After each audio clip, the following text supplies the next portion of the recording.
কিভাবে পরিচয় হয়েছে ওনার সাথে? ওনার সাথে এক মাজারে। কোন মাজারে? জি, কোন মাজারে পরিচয় হয়েছে? সাওয়ালির মাজারে। ওখানে পরিচয় হয়েছে? জি। তারপরে কথা হইতো ফোনে? জি। ফেসবুকে নাকি এমনি ফোনে? নাম্বারে কথা হইতো। তারপরে আমি আসছি, আমার উপরে একটা ভয়ভীতি চলতেছে আমাদের বাড়িতে। আমার ওয়াইফ একটু আমাকে ভয়ভীতি দেখাইছিল, ভয়ে। একটা মেয়ে আছে হুমায়রা নাম। ভিডিও চিত্রটা দেখতে পারলেন। মাজার পূজারী যারা, অর্থাৎ ভণ্ড মাজার পূজারী, মাজার থাকতে পারে সেখানে যে হয়তো বা দোয়া করতে পারে, কবর জিয়ারত করতে পারে, সমস্যা নাই। কিন্তু যারা মাজার পূজারী ভণ্ড, মানুষকে কত বড় ধোঁকা দিচ্ছে। ইনি হচ্ছে একজন পিশাবের খাদেম, অর্থাৎ নিজেও নিজেকে পিশাব দাবি করে। সে কিন্তু মাজার থেকে ব্যাখ্যা বিশ্লেষণ করে সে বলবে মাজার থেকে একটা মহিলার সাথে সাক্ষাৎ, তার বাড়িতে যে পরকীয়া করতে যে ধরা খেয়ে মায়ের, ইতিমধ্যে সে সমস্ত কিছু স্বীকার করেছে, তার বাড়ি কোথায়, কোন জায়গা থেকে পরিচিত হয়েছে, যেটা আপনাদেরকে ভিডিও আকারে দেখাবো। তাই রিকোয়েস্ট করছি না টেনে সম্পূর্ণ ভিডিওটি দেখবেন। তো চলুন ভিডিওটি দেখি, তারপর বাকি কথা বলছি। বাবার নাম কি? মোহাম্মদ আবুল হোসেন। মাতার নাম?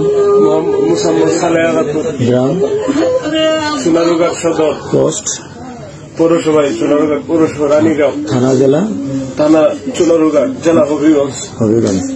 তাহলে এইখানে এই ফরিদপুরে ওনার কাছে কেন আসছিলেন? জি। কিভাবে পরিচয় হয়েছে ওনার সাথে? ওনার সাথে এক মাজারে। কোন মাজারে?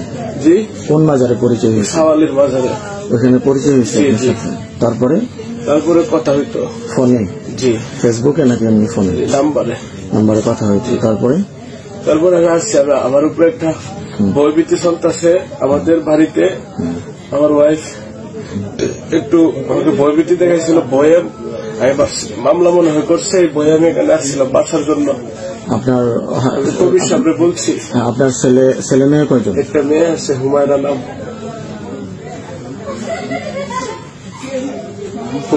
হ্যাঁ। আর আপনার 1.5 বছরের একটা বাচ্চা। আর আপনার শ্বশুর বাড়ি কোথায়? মাধবপুর। মাধবপুর। আচ্ছা। আপনার বউ আছে, আপনার বাচ্চা আছে, আপনি একজন আলেম। আপনি কোন পরিপ্রেক্ষিতে, কোন হিসাবে আপনি এই কাজটা যে করলেন, এটা কি আপনার ঠিক হয়েছে? বলেন, এটা ঠিক হয়েছে কিনা? ঠিক হয় নাই। আপনি এটাকে ভুল করছেন? জি। এটা কেন করছেন? এটা আপনার কিভাবে করছেন? আমি এখানে বাঁচার জন্য আসছিলাম মামলার থেকে, ভয় দেখেছিল আমার। কিন্তু ওনার সাথে তো আপনার সম্পর্ক আছে, আপনি ওনার নিয়ে চলে গেছেন? না, আমি গেছি আগের দিন, উনি গেছে পরের দিন শাহ সুলতানের মাজার জিগান। পরে আমি ওনার টাকা দিয়ে রিসিভ করে নিয়ে আসছি বাড়িতে। আমি টাকা দিয়ে রিসিভ করে নিয়ে আসছি বাড়িতে। উনি একদিন আগে গেছে আমাদের এখানে। আমার প্রমাণ আছে, আমার বোনের নাম্বার ওটা। আপনার ফোন নাম্বারটা বলেন তো। 017 তারপর 900800668। এটা আপনার নাম্বার? জি। আপনার বাবার নাম্বার, বাবা মার নাম্বার মোবাইলে আছে?